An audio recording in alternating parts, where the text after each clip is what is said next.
Hi, this is Phil, and I'm here to tell you all about the Capes and Lunatics Patreon. Get early access to all of our interviews, including the monthly Chichester chats with writer and comic book legend DG Chichester, new episodes of classic Capes and Lunatics shows, including The Quantum Zone, This, That, or the Third, and many, many more specials, all completely uncensored. Access starts for $3 a month, full video when you pledge $5 a month. Check out the link in our show notes or go to patreon.com/capesandlunatics. Hope to see you there.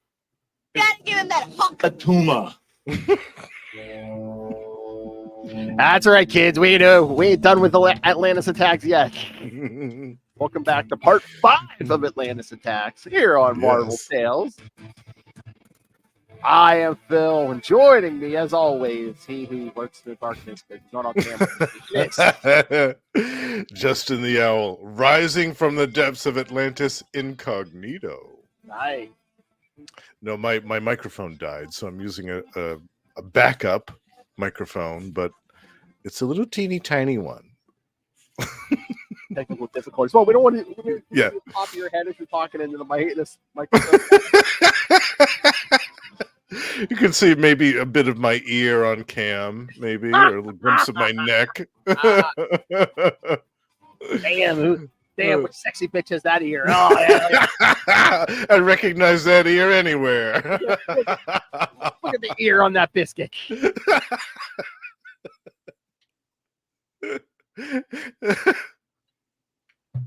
All right, kids. So, yes, this time we're here to talk. Yes, part 5, which we'll Part 5. Avengers Annual 18 and New Mutants 76, which will kind of lead into next episode's New Mutants Annual. So, yes, and this was a first for both of us reading the New Mutants issue. Yes. Yeah, I hadn't.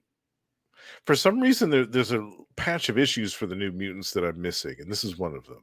Yeah, I have big chunks there where I haven't read a lot of them. Yeah. I'm Right surprised. before... I mean, we'll get to it, but I'm surprised you didn't read that New Mutants issue because of you know who. I know. I don't know how I missed this one, but yeah, I have thoughts about this issue. This issue. I mean, you don't have and where it fits into the continuity of the greater storyline, as we'll get to it. But I mean, it just hit me. I'm just like, I know you have a patient partner and everything, but I'm just like, and I know you don't have the time. And again, I'm slave driving you, but it's like I'm surprised you never did a Namor podcast. Oh, I thought about it.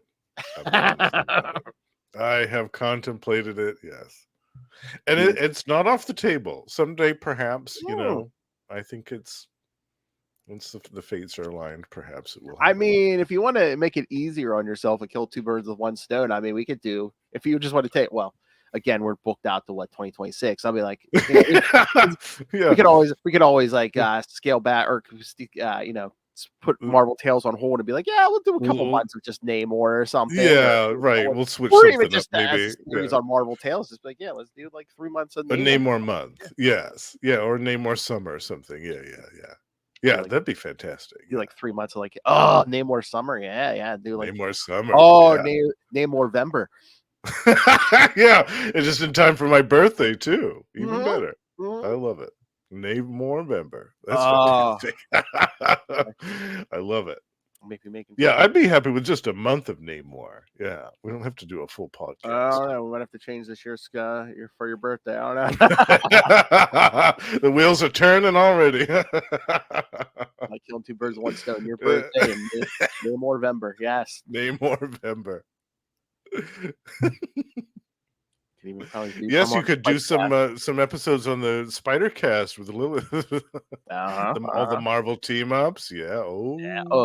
There's even like a 2-issue, I think, Amazing Spider-Man by Denny O'Neil. Yeah. Yes, I know which one you mean. Yeah.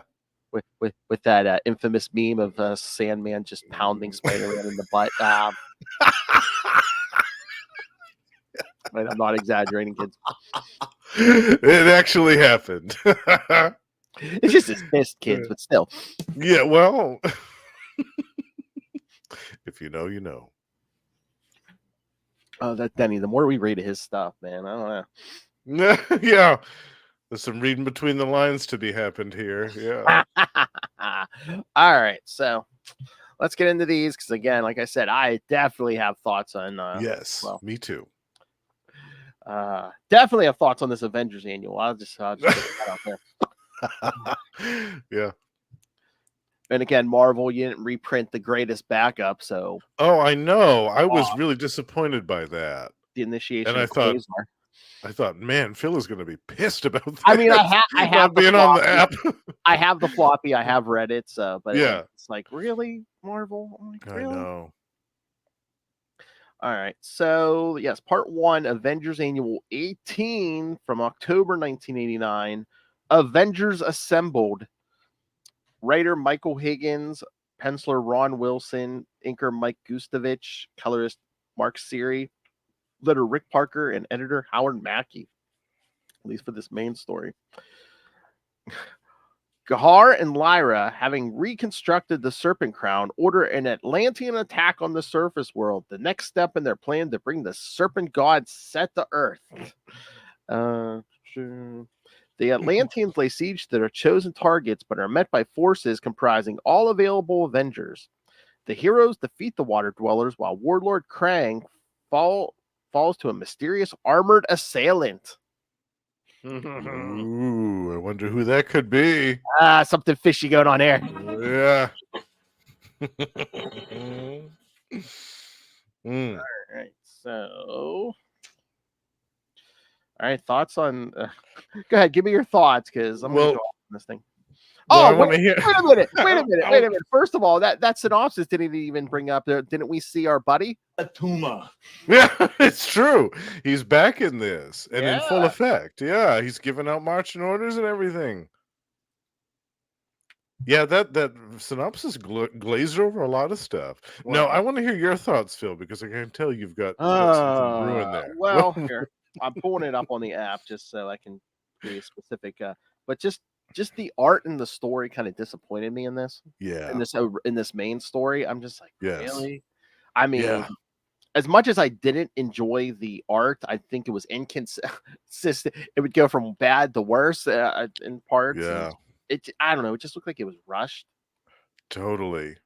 That's my biggest complaint about this A story too, is the artwork. There's a few panels in particular that stand out as being truly just, I don't know, not good or not finished. Like you said, it seemed like it was a rush job. I mean, like, look at this panel here with the the team. Yes, which I don't know why the android torches with the East Coast Avengers, but we'll leave that alone. Right? Wasn't he? Or he was like a West Coast reservist. Yeah. Oh, because there was a time when he was with the East Coast team. Yes. And then there's like this panel where like after everyone shows up, I'm like, there's characters here who don't. It looks like this was drawn by a different person. Totally. And there's a lot of Avengers that are missing from this. I might also add, this is not the complete team. No, that's what I'm saying. Yeah. And then Joe Fixit just randomly shows up. Joe Fixit. I'm here to help save the world. Yeah. What? No. He should have been like, especially after the Evolutionary War mess, he should have been like, oh yeah, yeah, F you guys. I'm not sticking my neck out for some crazy Avengers business anymore. Exactly. Last time I did, I got blasted out of the ocean and landed up in the desert. Russell. How many times Russell. About Atlantis Attacks? Well, we're doing every single part of it, you jerk. It's the whole summer. 9 episodes. For the whole summer. 9 episodes. So. Yep. A whole summer of Atlantis Attacks, baby. Hey, Russell. Our whole family can suck it. I'm kidding. So, yes, howdy y'all to you too. Howdy y'all. We'll be talking with him soon on Energon Universe. Yes. But yeah, again, the art, the story, again, there's just so much. Like you mentioned, not all the Avengers are here. Again, if the Atlantean army is attacking different points all over the United States, wouldn't you bring in every Avenger? Everyone. Where's the Falcon? Where's Hellcat? Where's Where's U.S. Agent? Where's U.S. Agent? He's on the West Coast Avengers at this point. There's a ton of people that are missing from this. Avengers assembled my ass. Yeah, there's no. And I get at this point he was never an Avenger, but 3 of the Fantastic. Well, That's not even getting into that. 3 of the Fantastic Four show up, but they leave Johnny Storm out. Oh, what? We don't want to confuse him with Jim Hammond, who's in this issue? Right, yes. Well, I was happy about Jim Hammond being here because he had just returned. So and again, isn't Sharon Ventura still part of the Fantastic Four at this point? Where the hell was she at? Oh, yeah. Yeah. Well, that's just it. This was supposed to be, excuse me, just Avengers only club. I guess, but that's just seems so weird. And again, it's like, yeah, so that's Ben Grimm in that thing exoskeleton, which you wouldn't know from reading this thing. You would just think that's regular Ben Grimm. Yeah, if you weren't reading Fantastic Four regularly, you would have no idea of no way of knowing that he has been cured of his condition. He's rocking a suit of armor now. Robo Think suit. And also, like, the half-assed introduction of Moondragon and Rick Jones halfway through one of the battles. I know. I was like, what the hell is this about? What is this about? Rick Jones levitating above Moondragon, and like, I couldn't get rabbit. And there's a few. I mean, it's cool the way that they kind of structured this in splitting the Avengers up into subgroups and dealing with the different vanguards of the Atlantean assault. But just the way that some of these panels are done, the fight scenes. There's one panel where I think it's the Hulk hurls Circe onto like a piece of rock or something, and I'm like, oh, yikes, that's bad. Well, that's the other thing. She goes, I think it's time I turned into something a little more suitable for crash landing. So is she turning into a rock, or is she what is she jumping on that floating rock? Exactly. What's going on there? Yeah. If she's changing into that rock, that art doesn't tell you that. It almost looks like she's like hurtling herself onto a meteorite or something. Yeah. And again, she's working with Joe, and Joe seems a little too friendly in this thing. Yeah. I don't understand the involvement of the Hulk in this, of Joe Fixit. I just don't. And I get the whole serpent crown thing, but I'm just like, okay, so Ben Grimm and Quasar have headaches, so we're going to leave them behind, but Scarlet Witch's headache is fine. Right, yeah. Yeah, there was this whole thing with the Scarlet Witch, like, not feeling well in the midst of all this.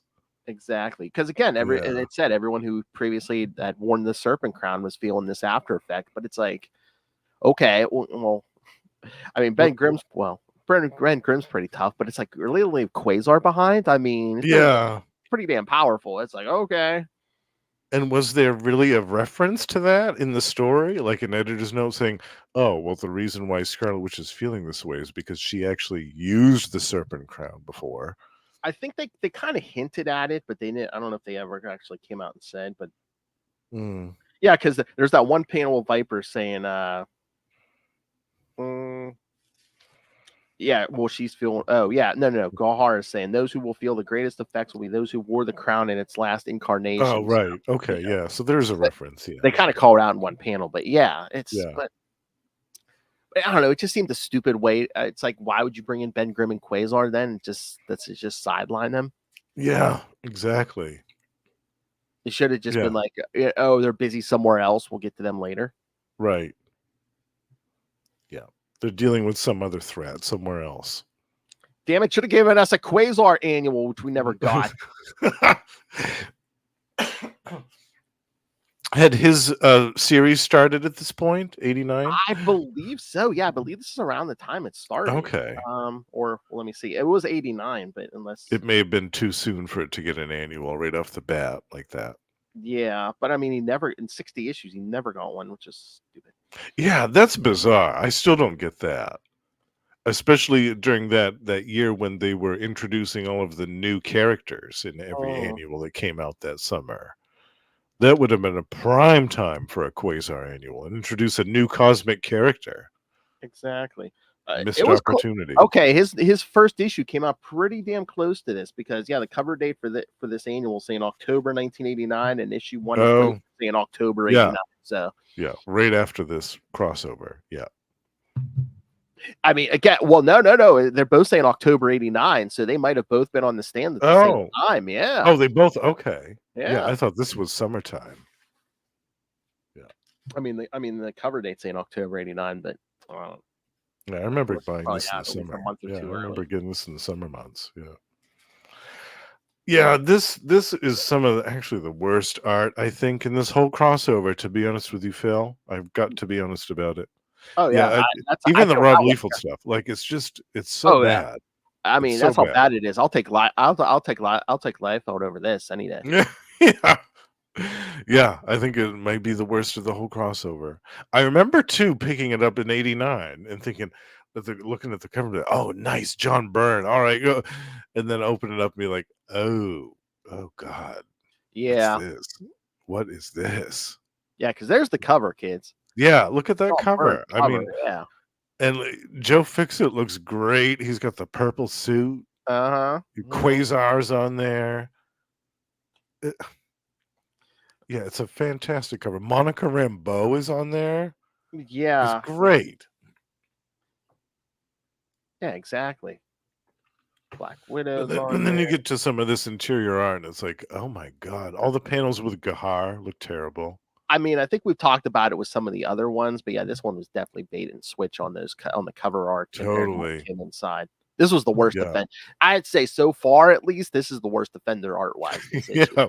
Yeah, I agree. I mean, I was browsing some of the later chapters, and I don't think that the artwork comes close to this level of inadequacy. Because I'm trying to remember who did the West Coast Avengers annual. Because it's probably not going to be that. That was John Byrne. Oh, he did the interiors. John Byrne and Terry Austin did that. So Oh, damn. that's gold. I mean, I And then love Avengers West Coast, but it's like really the main group. You're giving this art to, and then you're Burns. I know. I mean, I think Byrne was on the Avengers West Coast as the regular He artist at the was. time, so yeah, it makes sense. But Yeah. And the White Vision was fairly new at that time. yes. Yeah. No, yeah, and John Byrne and Walt Simonson did the artwork in the X Factor one. Yes. So it explains why John Byrne wasn't available to do the artwork in this, because he already did 2 other stories and covers. Mm-hmm. But I was just thinking about, like, the year before this, we had the Evolutionary War with, like, Arthur Adams doing the artwork in one of the X-Men annuals, and, like, Yeah. Terry Shoemaker and, like, Mark Bagley did a couple of things. I just thought, my God, they couldn't find any better artists than Ron Wilson to do this. I mean, no disrespect to Ron Wilson, really, because I've seen some of his artwork and other stuff, and it's been fine. But Yeah. for the purposes of this story, which is epic in scale and requires a lot of different characters and a lot of moving parts, I don't know.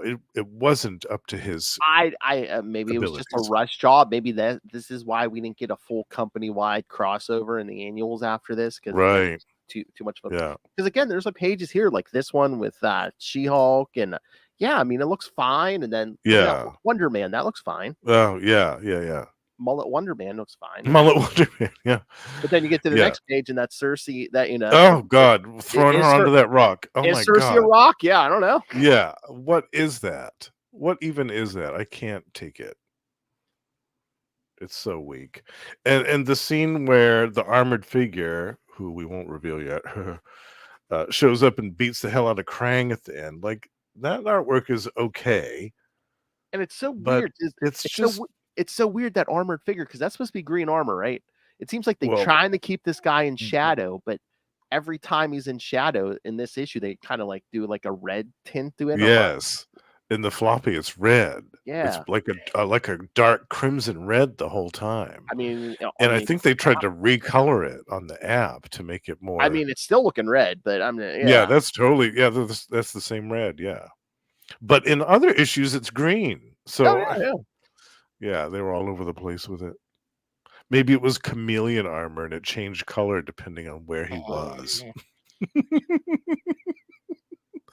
The dreaded Atlantean chameleon armor. Exactly. Yeah. It was like a mood ring. It changed color depending on his mood.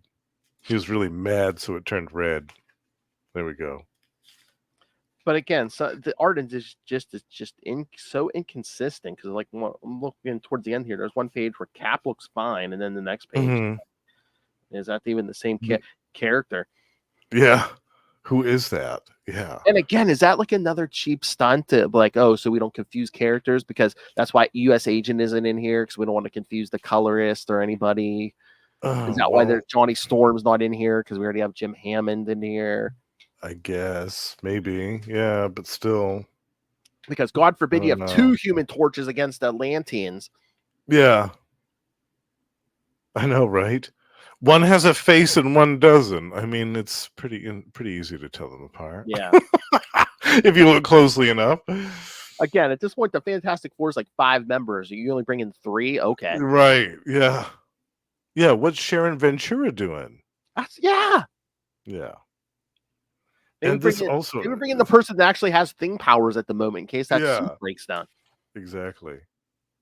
The scene where with the Scarlet Witch and Gahar, the artwork is bad there too. The panel where Gahar's grabbing her as she collapses.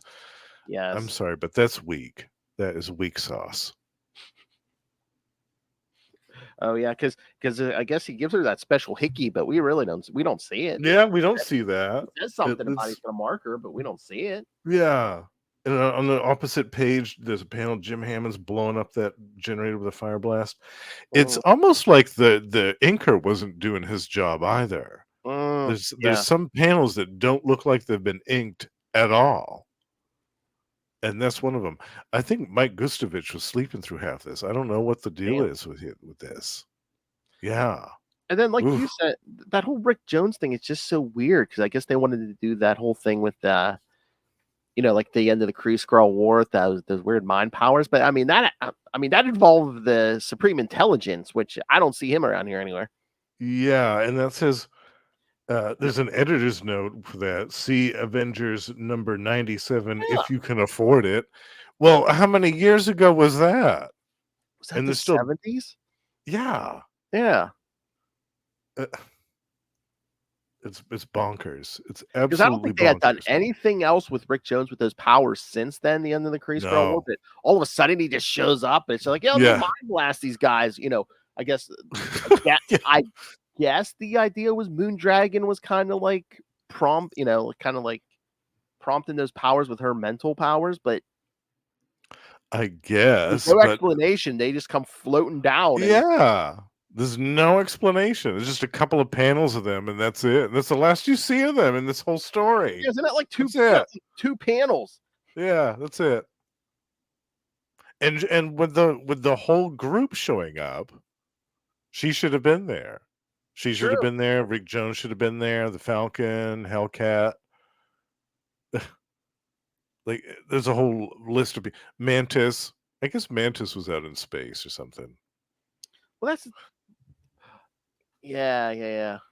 I was gonna say, was this before or after Inferno? Because like right after Inferno, she was in that fantastic. Oh no. Yeah, wasn't Mantis with the Surfer, or was she? Yeah, I think she was off in space doing that stuff. Or wasn't she quote unquote dead at one point?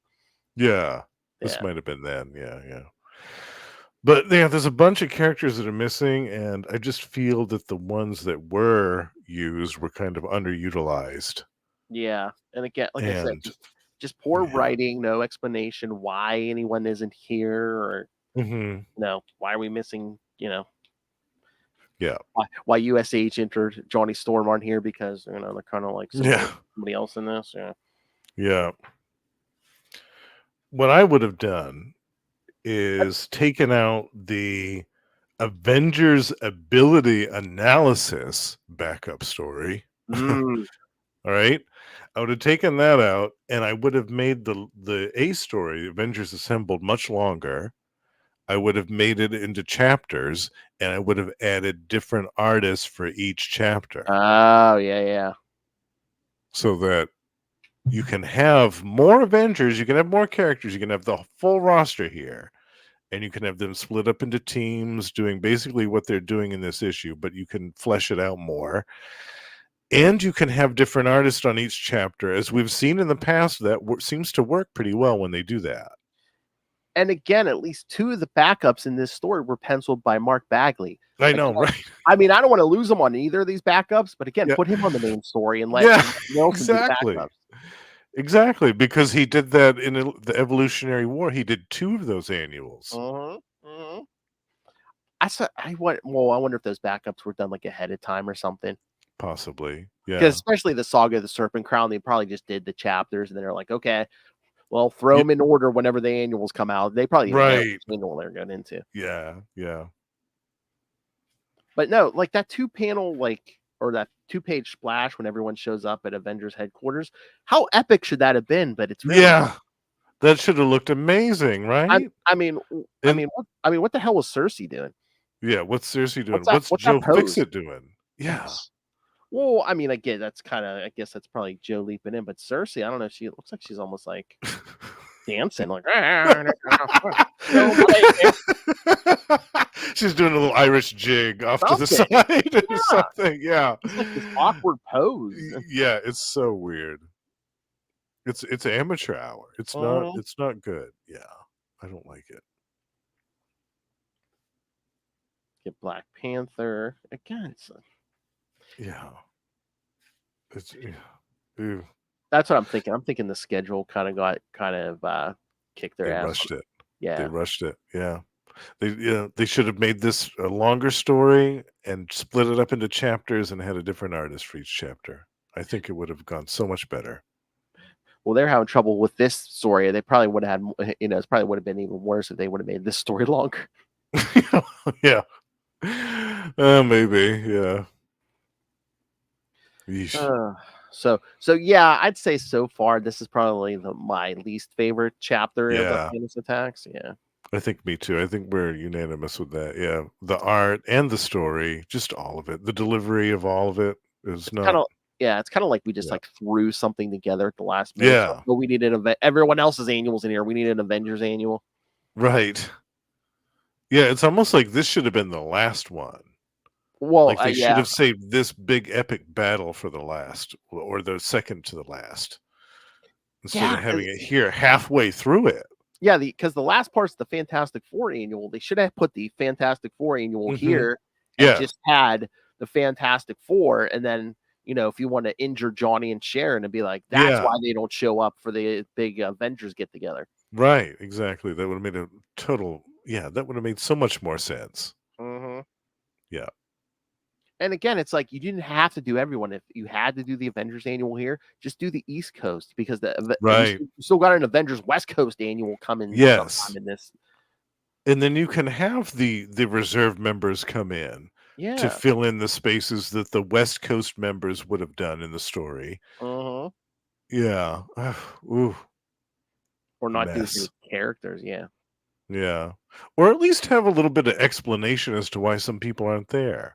Yeah. Like why wasn't the Falcon there? Why didn't Moondragon and Rick Jones show up right in the beginning? They come in halfway for 2 panels and just do their psychic whammy on everybody. It's foolish. Because Moondragon says this mortal was prepared. Yeah, it says the characteristics of this mortal's mind are very peculiar. It's like no. I believe the whole point of the whole end of the Kree-Skrull War was the Supreme Intelligence says, all of humanity kind of has this potential, but he's the one who unlocked it in Rick, because Rick was the one standing there. Yes, he just happened to be there. Yeah. He doesn't have like Omega level untapped abilities or anything like that. Yeah. And they only showed up for three panels because Joe Fixit goes, "Thanks a lot, Baldy," is the Hulk's reply. "When this was getting to be some fun, you ruined everything. Now buzz off, will you?" So I told him to buzz off. I guess they did. Yeah, and no mention of Rick. Like, "Oh, hey, Rick, it's your old buddy." Yeah, whatever. Oof. Dumb. So yeah, that was horrible.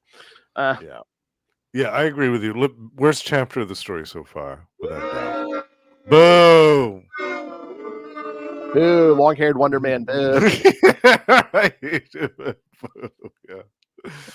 A great backup, though, to follow it. Yes, the initiation of Quasar. Yes, I knew you'd be happy about this one. Well, of course, written by Mark Grunewald, penciled by Mark Bagley. Oh yeah, yeah. And it's a great Quasar story too. Yeah, inker Christopher Ivy, colors Nelson Yomtov, letterer Rick Parker. Yeah. Because hold on, let me get the note here. Yeah, it takes place between Avengers 303 and 304 because they kind of offer him membership in 303. Yeah. So Yes. yeah, it's basically Cap's like, oh, what can you do? Yeah. Here goes. What was it? It's like, here goes as far as you can. He's like, how fast can you go? I don't know. He's like, well, here goes as far as you can get. Pick something up and bring it back. And I forget, was it 5 minutes, 10 minutes, or something? Yeah. And he comes back. He's like, here's a rock. Where'd this come from? The moon. The moon. Yeah. And then he starts making his constructs with the bands and stuff and showing. And then Fire Lord comes down. Yes. I wasn't expecting that. Yeah. Oh, that was great. Yeah. I loved that because at the time I wasn't really familiar with Quasar either. Like I remembered him from a couple of appearances here and there. But I wasn't really familiar with him until he started showing up in the Avengers and helping them out with stuff. And then when they offered him membership, I was like, oh, that's cool, because it had been a while since we've had anybody new join the Avengers, especially with a unique power set like his. Oh, yeah. And I thought, oh, cool. He's going to add an interesting dynamic to this. And he's a unique character with cosmic capabilities. He could fly off into space with the team or whatever. So I thought, oh, that's cool. Yeah. And the fact that we have an introduction to his abilities and stuff for those of us that didn't know him was really helpful at the time. Oh, yeah. And it's Mark Grunwald. Yeah, I love that character. Oh, yeah. Yeah. Yeah. I love how they he first introduced them. It was that arc 301 through 303 with Supernova and everything. Supernova, yeah. Basically, the last time Reed and Sue were on the team, but yeah. I mean, it was right before issue 1, and like they were kind of playing it up. It's like, oh, you want to know what's happening? Better check out Quasar #1, because like even when he's leaving the office, they have him talking to Eon, but I don't think they show him. Or it's like, well, who's he talking to? Oh, it's off panel, I think. Yeah, because he's like talking about his mission, about finding the cosmic menace, but they don't say that. So right. Yeah. But yeah, again, written by Grunwald, penciled by Mark Bagley. Yeah, there's no way I wasn't gonna like that. Yeah. Gets his communicard and everything. I love it. And then the other one, what is that? Avenger ability analysis. Yeah, that one was okay, but like I said, if it had been up to me, I would have cut that out and had the main story be longer. Yeah. And add some different artists to flesh it out. Yeah. Cap just profiles several Avengers. So I mean, I guess, and if are they just like, oh hey, that's not before the days of the internet, if it's like, who's that character? Well, here, let's tell you. Oh yeah. Oh yeah, that one's written by Fabian Nicieza. Oh yeah, 1, 2, 3, 5 artists on 5 pencilers on that Avengers. Yes. And again, any one of these would have been better for that main story. Paul Ryan, Kevin McGuire, Kieron Dwyer, Lee Weeks, Mark Bright. Any of them would have been better on that. Oh my God, yeah. Yeah. Or each of them do, like I was saying, have it split up into chapters, and each of those artists do a different chapter of the story. Yeah. They did that. One of my favorite Avengers annuals is that one with them versus the Legion of the Unliving. Do you remember that? Yes. Where it's all of the Avengers and they're fighting all these dead characters, and they split up each of the fights in that annual into different chapters with different artists, and it was fantastic. Yeah, I know. This was a failure on the part of somebody. Yeah, this should have been better. Yeah, I mean, I don't mean to talk bad about anyone's art, but it's like, why are you putting that as the art for the main story when you have so many great artists on these backup stories? Yeah, especially Mark Bagley. I mean, directly afterwards. Oh yeah, that didn't help at all. Yeah, no. Yeah. Turn the page. It's like, whoa, wow, my eyes don't hurt anymore. Okay. Yeah, it was kind of like that Spectacular Spider-Man annual we were talking about last time, where I don't like the art of David Ross, but like right after that, you had I forget who it was, but did the art on the Prowler backup story that I liked so much better. So sometimes the art on the backup story stole the thunder of the main know. one. Oh, and then of course we get our next chapter of Saga of the Serpent Crown. Yes. Which okay, this one just details the time that Destiny, Paul Destin, spent with the Serpent Crown, as told by Uatu. Yeah. AKA Namor's greatest adversary, I would say. Destiny. Yeah, the first Destiny. Oh man, he made Namor's life a hell. He killed his grandfather and his mother and wiped his brain out. Well, yeah, I guess he would be worse than Atuma. Yeah. Yeah. Yeah. I think Destiny ranks right up there as far as Namor villains. As far as just from the sheer amount of villainous things that he's done to Namor himself. Yeah, because I'd read this, I'd forgotten about this, but I know the first time I read this, I wasn't familiar with him. So yeah, this kind of again these backups kind of help where it's like yeah. So this is the guy who made Namor lose his memory when Johnny Storm finds him in Fantastic Four #4. Yeah, exactly. It was all this guy's doing. And it's so funny. It's so funny how he died because he pulled a Barbarossa. He thinks that he could fly without the aid of the Serpent Crown. He flung it aside and leapt off a building and just fell to his death. Like it's not the crown, it's me. And then yeah. He's like halfway to the ground. It's like, oops, I was wrong. Anybody want some street pizza? Oh, hit that ground.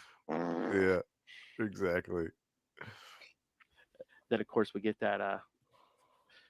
Got to give you that Namor panel at the end there. Yeah. Oh God, Mark Bagley draws a great Namor. I will say that. Draw some sexy men and women. That's right. Yep. Yeah. Oh yeah.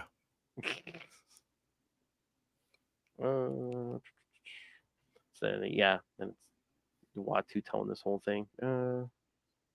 Yeah. He would soon find another pawn to wear his crown. Meaning Set. Yeah. All right. Anything else on this? No, I think we could move on from this one. It was a thing. The backups were good. The main story, not so much. Just art and storytelling. Again, there was the thought of a good idea in there, like teams and stuff, but the execution was poor. Yeah, and maybe it was just too much for them. Maybe they should have just stuck to the East Coast team. Mm-hmm. All right, so wait a minute. New Mutants. So yeah, like we said, not an annual, but hold on.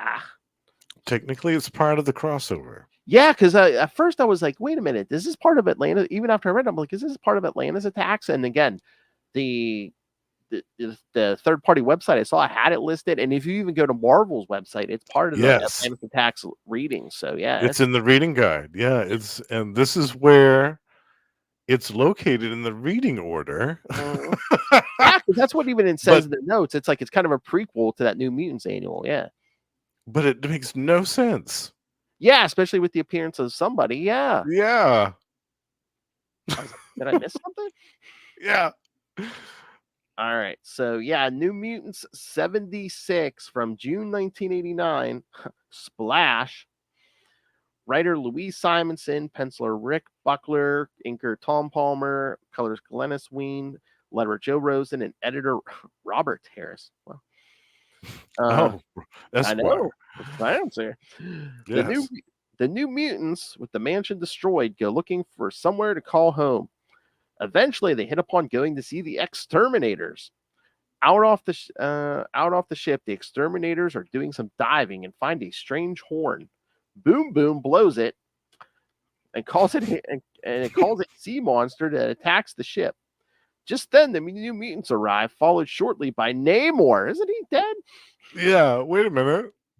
Namor chastises them for blowing the horn, and they all resolve to get shipped back from the sea monster. They fight, and eventually they put some dynamite down the creature's throat, and they get the ship back.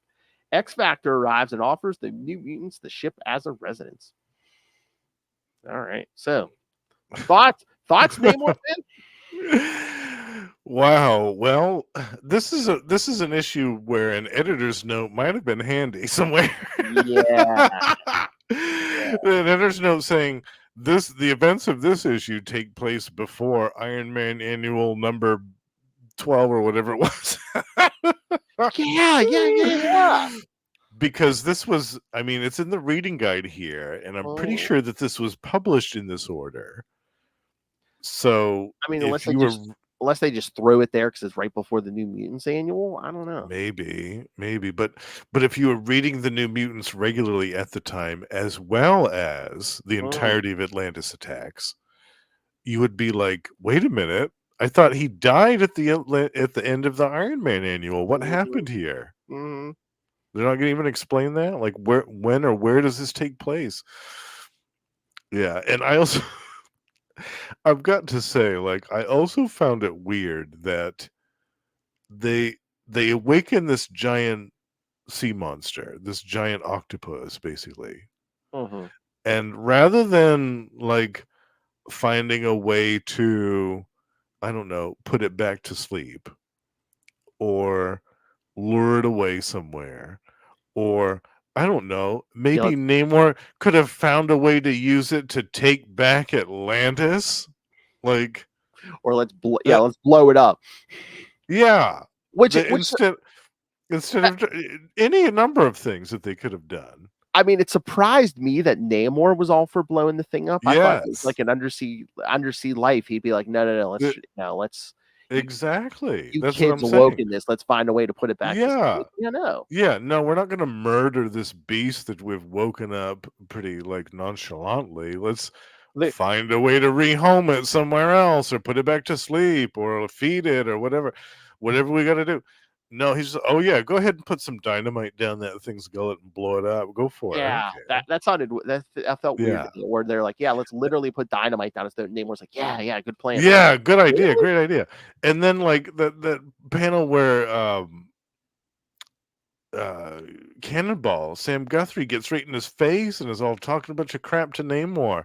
Now you hold on just a minute. You may be the Submariner and you may be famous, but they didn't steal anything. He's all talking trash to Namor and stuff, and I thought, ooh, like Namor's just gonna put up with that? Like, yeah, not like the Namor I know would have been like, yeah, you need to watch your mouth, kid. Yeah, not even one line about you impetuous imperious Rex. Yeah, nothing. Yeah. I don't know. This is weird. This was weird to me. It was weird that Namor was like, well, I remember using this horn to awaken this creature. Like, there's something else that puts it back to sleep. Like, we don't have to actually just callously murder this beast. Or, like I said, he could have used this. Like, Atlantis is under the thrall of Atuma right now, and for all intents and purposes, Gahour and the Lemurians have a hand in things. Atuma. So he's got a ready-made weapon, a gigantic creature to use to against the invading Atlantean horde. At the very least, it could slow them down a little bit. Yeah, but here it seems like he can control it. But yeah, in those early Fantastic Four issues, his like, I don't know, I can't remember if it's his first appearance or not, but it's like, yeah, he was going to wake this thing up that, attack the surface world. So what, you were going to wake it up and have no control over it? Right, just to have it mindlessly rampage all over the place. Yeah, that seems foolish to me, right? Yeah. Because what's to stop it after it's done destroying the surface world to come down and destroy Atlantis while he's at it? There has to be some way to at least give it basic directions if you wake that thing up. Nom nom nom nom. yeah. Just feed him something. Feed him, like, I don't know, some other giant sea beast or whatever. I don't know. Whatever he eats. I mean, that thing's huge. I mean, it grabs the ship, which ain't a small ship. No, that's a massive ship, and the tentacles are wrapped right around it. Yeah. Yeah, this is weird to me. So strange. And then X Factors show up at the end and like, whoa, what's going on here? Cyclops is like, "What are you guys doing?" It's funny. Our school got blown up. Oh yeah, you can stay with us. Remember that was our Oh school yeah, too. yeah. We've been meaning to talk to you about that. Actually, we're Since glad that you Xavier came in. and Magneto have abandoned you, yeah. Yeah, you guys can hang out here. And the school got blown This up. is Oh weird. yeah, we know about that. Inferno. Yeah, we know Yeah. about that. Oh yeah, we were there. What do you think did it? Yeah. Yeah, we were there when it happened. Yeah, I'm sorry, we didn't come looking for you. Sorry. we've been busy. I mean, I To say the can't least. remember the timeline, but I'm like, they don't know that Magneto kind of abandoned them. I'm like, shouldn't that have been the first thing and be like, yeah, maybe someone should be watching out for these kids. Yeah, exactly. Magneto abandons him, and then Cable picks him up where he left off. Yikes. Mhm. But yeah, I mean, New Mutants Annual, you're lucky that you're in the same episode with that Avengers Annual. Yeah. Yes. So I mean, this thing has issues, Yeah. but nothing compared to that first one. Oh man, yeah. Yeah.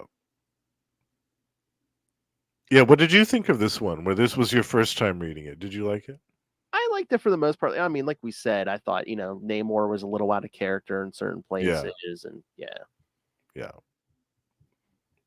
Yeah, it's so strange to me that he would have been okay with them just callously murdering that giant beast. Yeah. Yeah. The giant octopus. Yeah. Especially from something that that's kind of Namor through what that horn got thrown back in the ocean. Right. Yeah, that was that Oh. was one of his first appearances for Marvel. Yeah. Yeah, it's saying FF number 4. Yeah, knocked from my hands during an epic battle. Yeah. Yeah. Yeah, weird issue. But I mean, I liked the art. It was cool seeing the exterminators and Yes. and the New Mutants hanging around, and it's like, oh cool, Rusty and Skids. All right. Yes. Yes. Yeah. Don't It's see so enough funny, of those guys. and it's so funny. Wait till we get to that New Mutants Annual. I mean, I don't know if it's official now, but it's looking at these exterminators. Like half of them are going to be New Mutants here soon. Yeah, yeah. They just kind of casually absorb them into the ranks of the New Mutants at some point. Yeah, Boom Boom and Richter and yeah. That's another nice cover there.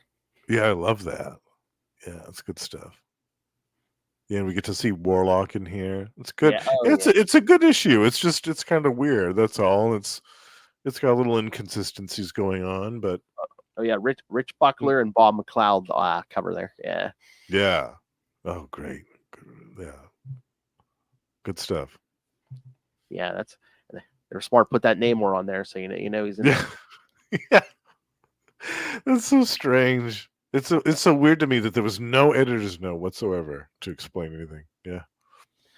Although, I mean, if you look at the cover date, it's saying June. Those other ones were what, October? So this might have come out before, like some of these annuals. But I'm like, but yeah, all the readings I've looked at least two or three different places. This is where it said to put it in the reading right before the New Mutants Annual. So yeah, you would think this would be like right after the Silver Surfer Annual and before the Iron Man one. Yeah, unless they like were in between those two. Unless they were just like, so people don't forget, if they're going to call back. I mean, I haven't read it yet. I can't remember if they call back to this or not, but. Oh, in the New Mutants Annual? Yeah, I can't remember if they call back to this issue or not, so. I don't remember. Oh, God. I can't remember it. Oh, my God, maybe I didn't read that one. If I did, it's been decades, probably. Yeah, I remember liking the concept. They introduced some Atlantean mutants. Yes. Which I love.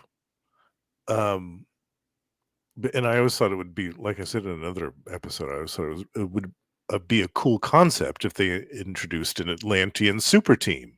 Yes. And we did get that in the New Mutants Annual. We will see that. But the artwork is a little bit of a detractor in places. To be brutally honest. Yeah. Well,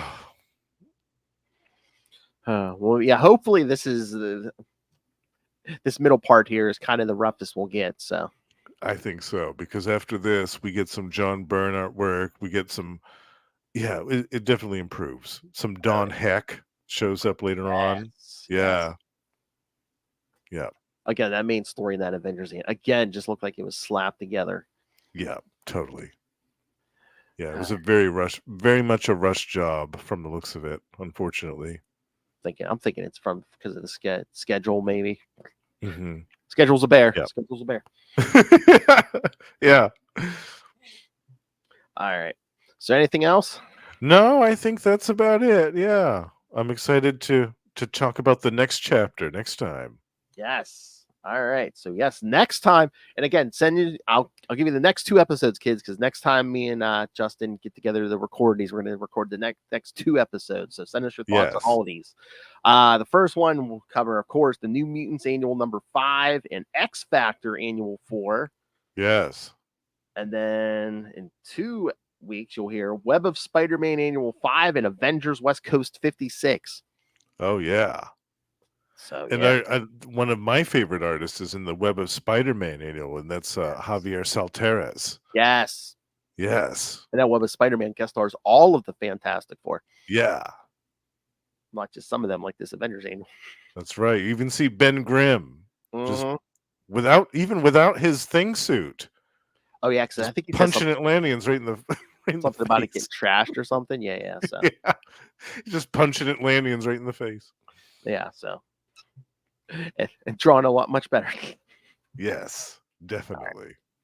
So yeah, send us your thoughts on all of those. Email us. Oh yeah. I was gonna say you and Love are supposed to remind me to put the thing I always forget too. As I said, you're not on screen this time. Becoming more like Little Hellfire every day.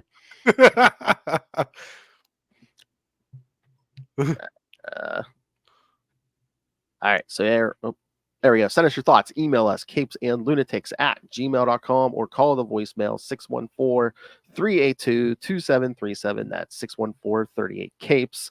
And remember, you can find all things Capes and Lunatics episodes, social media, merchandise. Get your brand new Capes and Lunatics new merch. stuff. Yeah. And the classic gear. Classic stuff is still up there. And of course, the Queen demands that you rain the money on us through our Cash App link. So yes, don't anger the Queen. Just send us money. Make it rain. Because of course, yes, don't make us be that young girl dancing in the club. We don't need to be getting grabbed by any tentacle monsters or turning into shabbily drawn rocks or anything. Just working a stripper pole down at Divas. All right, and of course the Patreon, where yes, every month Lilith and I try to we give you at least one exclusive episode every month. July was our trip, all about our trip to HersheyCon. Don't know what's coming in August yet, but if you are a patron, you can. If you are a patron like Justin, among others, yes, join me in the Patreon Elite. You can suggest topics. So yes. Maybe I'll think of a topic to suggest for your August episode. Do it. Do it. And what was that? Was that last year? The year before we did the worst superhero movie brackets. Lilith was saying maybe we should do the best superhero movie brackets. I love that idea. Maybe get some topless Justin on there. I'll join for some of that. Yeah. Gotta pay. That's right.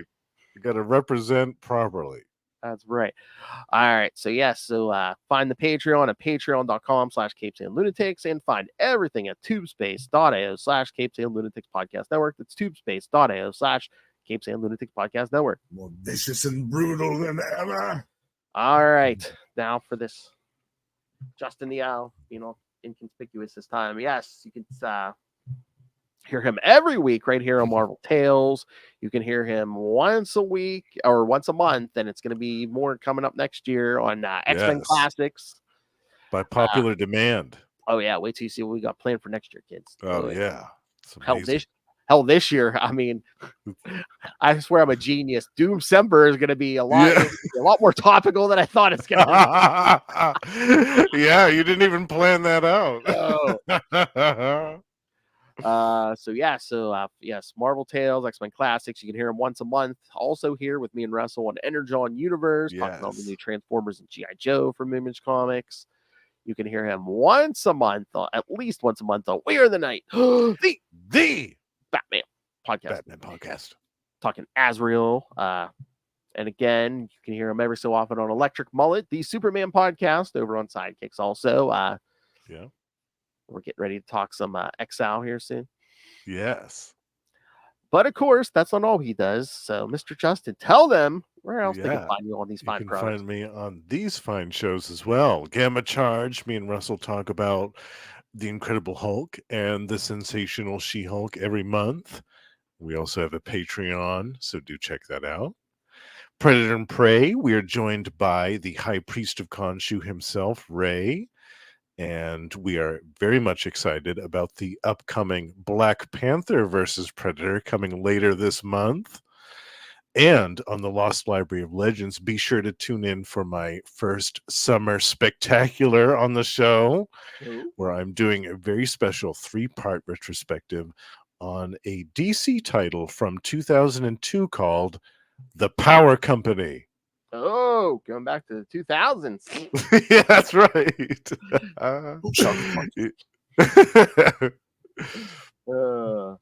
I'm going to eat this up with a fork and spoon.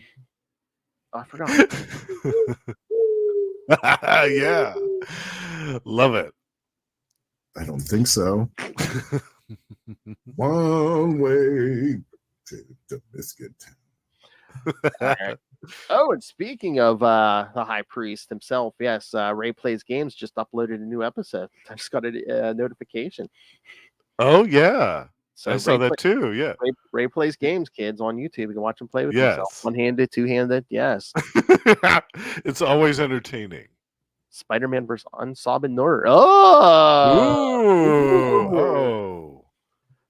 So yes, and also make sure you catch Ray once a month on now on the new show, Capes and Lunatics International. International.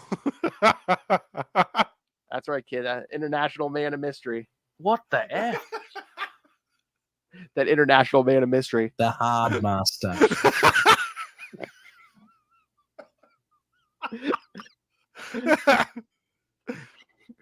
Ray. Double O. The Hard Master. Double O Hard Master. Yes. Sex on the mind. Exciting times to be a pimp. All right, kids. Thank you for joining us. And I don't care what the hell Russell said. Russell said. We're going to do more Atlantis Attacks. That's right. We're going to see it through to the end. Yeah. We got through the worst part. That's right. Smooth sailing from here. Yeah. God, New Mutants and X Factor next time. And then Web Spider-Man and Avengers West Coast 56. That's right. Send us the thought. Woo. Got through it, kids. All right. Again, until next time, remember. A tumor.